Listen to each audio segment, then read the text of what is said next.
Hello bachcho, let's have a look at this question which says which can act as buffer. Options are NH4Cl plus NH4OH, CH3COOH plus CH3COONA, 40 ml of 0.1 molar NaCl and 20 ml of 0.1 molar HCl or all of the above. तो यहाँ हमें different combinations provided हैं compounds के, जिसमें से हमें figure out करना है कि कौन सा कॉम्बिनेशन बफर की तरह एक्ट कर सकता है. The key concept here is buffer solution. Okay, so in order to identify कि which one will act as buffer, हमें buffer solution के बारे में पता होना चाहिए. So buffer solutions are the solution which resist change in pH on addition of small amount of acid और base. ये तो ऐसे solution जिनमें pH में चेंज नहीं आता है या बहुत ही मिनिमल चेंज आता है ऑन एडिशन ऑफ एसिड और बेस, ऐसे सॉल्यूशंस को हम बफर सॉल्यूशन कहते हैं. तो बफर सॉल्यूशन बनते कैसे हैं? Buffer solution is a combination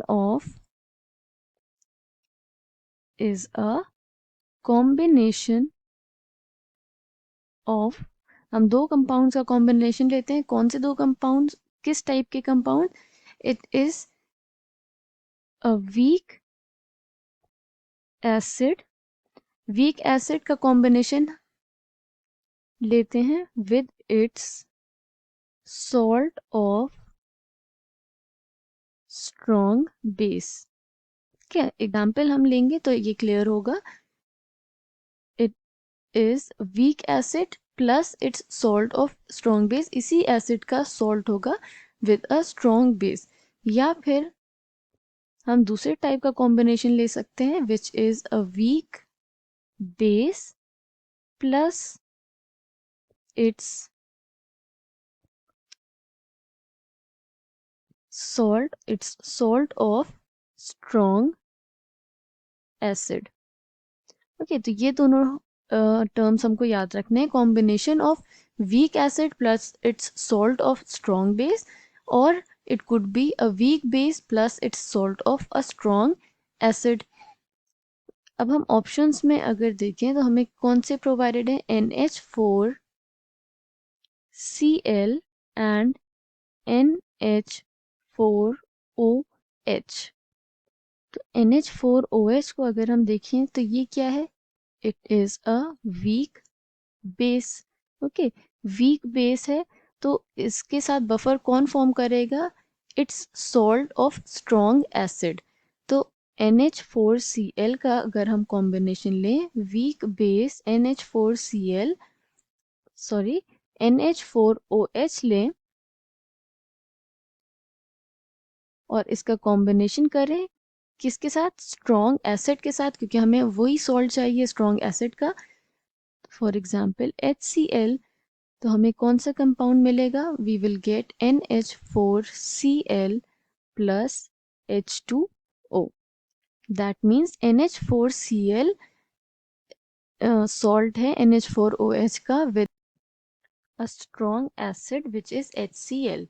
okay, that means salt of strong acid. तो ये क्या है? It can act as buffer solution. अब इसी तरह हम सेकेंड ऑप्शन देख लेते हैं which is CH3COOH acetic acid and CH3COONA which is sodium acetate. Acetic acid क्या है? वीक एसिड है, तो उसके साथ कॉम्बिनेशन किसका होना चाहिए? It should have a combination of a salt of strong base. तो ये क्या है, CH3CONA, मतलब कि NaOH का salt है, right? NaOH, which is a strong base. It's salt of strong base which is NaOH. तो ये combination भी क्या है? It is also a buffer solution. Third option देख लेते हैं, which is 40 ml of 0.1 molar NaCN. Combination किसके साथ है? Plus 20 ml of 0.1 molar HCl. Reaction इसकी हम करवा के देखते हैं. NaCN का रिएक्शन जब होगा HCl के साथ, तो कंपाउंड्स हमें क्या मिलेंगे? We will get NaCl, sodium chloride and HCN. तो ये जो कॉम्बिनेशन है, इसकी रिएक्शन से हमें सोडियम क्लोराइड एंड HCN मिल रहा है. अब ऑप्शन में हमें क्या, क्वेश्चन में हमें प्रोवाइडेड है कि ये 40 ml है, 0.1 मोलर. तो मोल्स हम कैलकुलेट कर सकते हैं by moles is equal to molarity into volume in litres. तो 40 ml क्या हो जाएगा? 0.04 litres. 20 ml will be 0.02 litres. तो मोल्स को हम किससे डिनोट करते हैं? एन से. एन कैलकुलेट कर लेंगे. N will be 0.04 into 0.01 which will give 0.004 moles of NaCN present है इस सॉल्यूशन में. HCl के हम फाइंड आउट कर सकते हैं इसी तरीके से. ये तो HCl में भी मोल्स कैसे कैलकुलेट करेंगे? By multiplying volume into its molarity. तो 0.02 इंटू 0.1, इससे हमें क्या मोल्स मिल जाएंगे? Moles will be 0.002 moles of HCl. तो इसे हम कंपेयर करें तो ये किस में प्रेजेंट है? NaCN is present in excess. That means HCl तो 0.002 मोल्स है, तो इस ये कितना न्यूट्रलाइज करेंगे? 0.002. तो 0.002 मोल्स NaCN के स्टिल प्रेजेंट रहेंगे रिएक्शन में आफ्टर दिस रिएक्शन. ठीक है. तो अब सॉल्यूशन में ये प्रेजेंट है NaCN. NaCl क्या है? It is a salt of strong base and strong acid, मतलब कि NaOH एंड HCl.